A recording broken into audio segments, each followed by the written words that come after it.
Good morning students.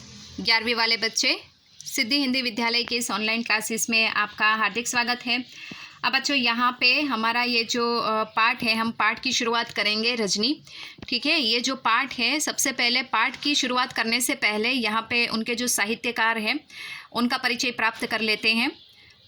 साहित्यकार का परिचय प्राप्त करें उससे पहले आप ऊपर की ओर देखिए, यहाँ पे 2 लाइनें जैसी दी गई हैं।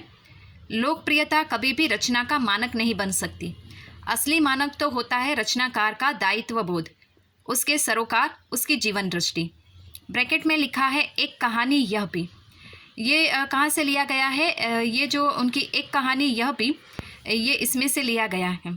और ये जो पाठ है वो करीबन यहाँ पे शायद आप 10वीं में पढ़ के आए होंगे। मनु भंडारी की लिखी हुई ये रचना है एक कहानी यह भी। ये जो पाठ है वो मनु भंडारी के ऊपर ही यहाँ पे लिखा हुआ था। 10वीं में ये आप पढ़ के आए होंगे तो आपको याद होगा, जिसमें यहाँ पे उनके पिता के साथ उनकी बनती नहीं थी। यहाँ पे उनके पिताजी जो थे वो बचपन से ही यहाँ पे मनु भंडारी को नहीं मानते थे। वो कॉलेज में पढ़ने के लिए जाती थी, वहाँ पे बहुत सारे उनके जो मित्र थे, शीला दीक्षित जो थी यहाँ पे उनकी प्रोफेसर, उन्होंने यहाँ पे आज़ादी के आंदोलन में यहाँ पे मनु भंडारी को अग्रसर किया। वो रास्ते के ऊपर, चौराहे के ऊपर भाषण देते थे। ये पाठ आपको शायद याद होगा। तो एक कहानी यह भी पाठ में से ये जो 2 पंक्तियाँ हैं ये ली गई है बच्चों। तो यहाँ पे जिसका परिचय हम पहले से ही 10वीं में प्राप्त करके आए हैं, यहाँ पे 2 पंक्तियाँ लिखी हैं। मतलब यहाँ पे लोकप्रियता कभी भी रचना का मानक नहीं बन सकती। मतलब यहाँ पे इंसान की पहचान, साहित्यकारों की पहचान उसकी रचना से होती है यहाँ पे। लेकिन उनके जो व्यवहार है, जैसे कि इंसान को स्वभाव से ही हम उसके इंसान की पहचान कर सकते हैं, वैसे साहित्यकारों की पहचान उसकी रचना से नहीं होती। हम कभी कभी क्या करते हैं, ज़्यादातर इंसान की पहचान उसके स्वभाव से ही हम, ये बिल्कुल सही बात है, हम उसके रूप, रंग, आकार, उसके मतलब यहाँ पे उसका स्टेटस देखकर हम इंसान की यहाँ पे पहचान किस प्रकार से उसकी होगी उसका अनुमान लगाते हैं, जबकि वो गलत है। बिल्कुल ऐसे ही साहित्यकारों की भी पहचान यहाँ पे उसकी रचना से नहीं होती है। उसके यहाँ पे जो रचनाकार का जो दायित्व बोध है, उसकी जो क्षमता है, उसकी जो जीवन दृष्टि है, उसको देखकर आप उसकी तुलना साहित्यकार की कीजिए। आप उसकी रचनाओं को मत देखें। रचना को देखकर हम किसी साहित्यकार के जीवन के बारे में या साहित्यकार की उसकी पर्सनल ज़िंदगी के बारे में हम अनुमान नहीं लगा सकते। उसके बाद यहाँ पे मनु भंडारी के बारे में बताया गया है। उनका परिचय पहले प्राप्त कर लेते हैं बच्चों। आपकी किताब में उनका चित्र दिया गया है, ठीक है। 1931 में उनका जन्म हुआ, मध्य प्रदेश भानपुरा में। उनकी प्रमुख रचनाएं एक प्लेट सैलाब, मैं हार गई, 3 निगाहों की एक तस्वीर, यही सच है, त्रिशंकु, आंखों देखा झूठ। ब्रैकेट में लिखा है कहानी संग्रह। तो बच्चों ये जितना भी सब लिखा हुआ है ये सब उनके कहानी संग्रह है। आपका बंटी, महाभोज, स्वामी, एक इंच मुस्कान, राजेंद्र यादव के साथ। ब्रैकेट में लिखा है उपन्यास। मतलब ये सारे के सारे उनके उपन्यास है। उपन्यास मतलब किसी एक पात्र के ऊपर, वैसे इर्द गिर्द बहुत सारे पात्र होते हैं, लेकिन किसी एक पात्र के ऊपर उसके जन्म से लेकर मृत्यु तक जो भी कुछ लिखा हुआ होता है पूर्ण वह। उसके बाद पटकथा, रजनी, निर्मला, स्वामी, दर्पण। पटकथाएं मतलब ये धारावाहिक है। धारावाहिक के लिए उन्होंने जो कहानी लिखी थी वो भी यहाँ पे ये रजनी, निर्मला, स्वामी और दर्पण, ये उनकी प्रचलित यहाँ पे धारावाहिक के लिए उन्होंने स्टोरी लिखी थी। उसके बाद यहाँ पे उनको जो सम्मान प्राप्त हुए हैं वह हिंदी अकादमी दिल्ली का शिखर सम्मान, बिहार सरकार, भारतीय सभा भाषा परिषद कोलकाता, राजस्थान संगीत नाटक अकादमी और उत्तर प्रदेश हिंदी संस्थान द्वारा पुरस्कृत।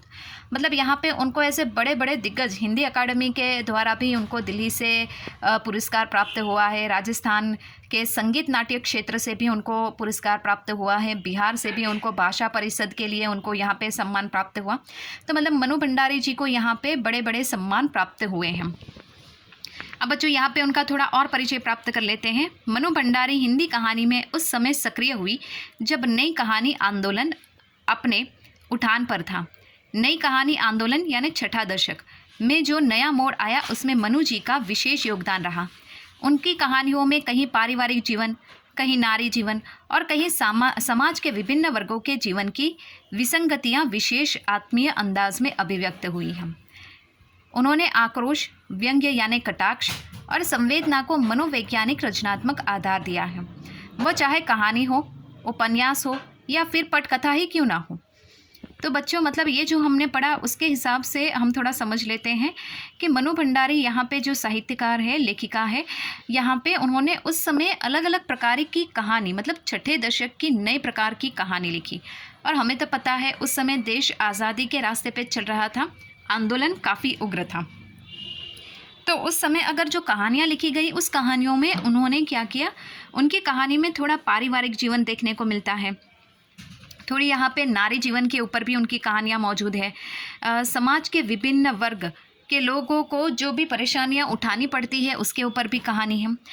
बच्चों एक बात मैं बता दूँ, उनकी कहानियों में जैसे कि गुस्सा, कटाक्ष, संवेदना, मनोवैज्ञानिक रचनात्मक आधार ज़्यादा देखने को मिलता है। मतलब ये तीन चीज़ें ज़्यादा, गुस्सा जो है, कटाक्ष जो है और यहाँ पे संवेदनाएं, जैसे हंसना, रोना, दया, ये जितनी भी संवेदनाएं हैं वो सारे की सारी संवेदनाएं उनकी रचनाओं में देखने को मिलती हैं।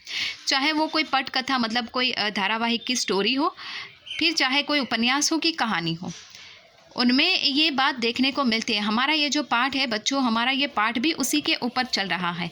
जैसे कि हमारे पाठ का ये जो शीर्षक है मैं आपको दिखा देती हूँ, रजनी। हमारा पाठ भी नारी जगत के ऊपर ही पाठ है, जो किस प्रकार से समाज को उजागर करता है उसके ऊपर है। थोड़ा और यहाँ पे आगे बढ़ते हैं। यहाँ आप मनु जी द्वारा लिखित एक पटकथा पढ़ने जा रहे हैं।